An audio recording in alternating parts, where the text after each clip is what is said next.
Baptist church Sunday school, and here in Northern Kentucky when I was little. But my mom grew up Catholic, and then about age 6, age 7, my family moved to the Catholic Church because they were kind of tired of the hypocrisy of the Baptist and saying that you shouldn't drink, but most people did drink, and blah blah blah.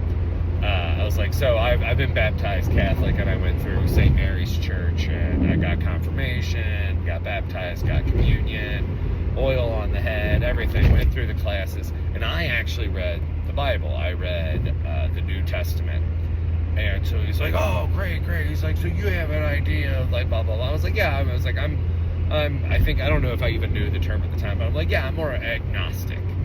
And he was like, great, yeah, okay. I was like, because I just don't believe anybody knows the answer. I think it's pretty pious, and I think it's pretty superior and pretty close-minded to think that there is one answer out of all the answers. He's like, yeah, and that's great. And I was like, yeah. And so the Bible, having read it, does have a lot of contradictions, and it was written by men historically, because I think I read the King James version.